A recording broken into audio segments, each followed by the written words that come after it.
पुढची बातमी बाबत मुंबईतून ही बातमी आहे। मुंबईबाबत भाजपनं नो रिस्क धोरण अवलंबलंय। छोट्या समाज घटकांना सोबत घेण्याचा भाजपचा प्रयत्न असणार आहे। विविध समाज आणि संघटनांचे मेळावे घेत संवाद सुद्धा साधणार असल्याचं बोललं जात आहे। आज भंडारी समाज आणि रेल्वे प्रवासी भजन मंडळाचा मेळावा आयोजित करण्यात आलाय। विधानसभा निवडणुकीच्या काळामध्ये भाजपनं विविध समाज घटकांचे मेळावे घेत सर्वांना सोबत घेत यश मिळवलं होतं। तर येत्या काळात इतर समाज मेळावे सुद्धा घेतले जाणार असल्याचं बोललं जात आहे।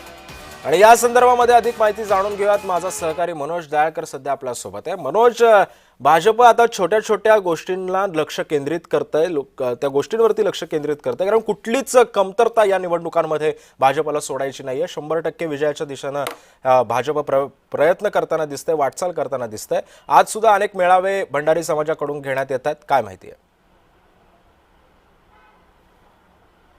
नक्कीच सिद्धेश, आपण या ठिकाणी बघितलं तर आज आता पुढच्या महिन्यामध्ये महानगरपालिकेची निवडणूक आहे आणि यासाठी भाजप पूर्णपणे तयारीला लागलेला आहे आणि यंदा महापालिकेवरती भाजपला आपला झेंडा फडकवायचा आहे। यासाठी आपण बघितलं तर नो रिस्क धोरण या ठिकाणी भाजप वापर हा करणार आणि या ठिकाणी आपण बघितलं छोटे छोटे जे घटक आहेत त्यांना विधान जे सभेची जी निवडणूक झाली त्यामध्ये कसे छोटे छोटे घटकांना एकत्र केलं होतं, त्यानुसार आता सर्व छोट्या छोट्या घटकांना एकत्र करून या ठिकाणी त्यांच्या सभा आणि तसंच त्यांचे मेळावे देखील या ठिकाणी घेणार आहे। कारण की कुठेही नो रिक्स या ठिकाणी होऊ नये यासाठी सर्व घटकांना आपण मिळतं एकत्र करणार आहे। आणि आपण मिळतं आज माळी समाजा तसंच भंडारी समाजाचा मेळावा देखील या ठिकाणी पार पडणार। मुंबई अध्यक्ष या ठिकाणी अमित साठे या ठिकाणी उपस्थित राहणार आहे आणि आपण मिळतं या ठिकाणी सर्व घटकांना एकत्र घेऊन ही निवडणूक सामोरे जायचं या ठिकाणी भाजपने ठरवलं। त्यासाठी आपण मिळतं सर्व छोट्या छोट्या घटकांना भाजप हे एकत्र करणार आहे आणि या ठिकाणी भाजपला आपला झेंडा हा महानगरपालिकेच्या निवडणुकीवरती फडकवायचा यासाठी भाजप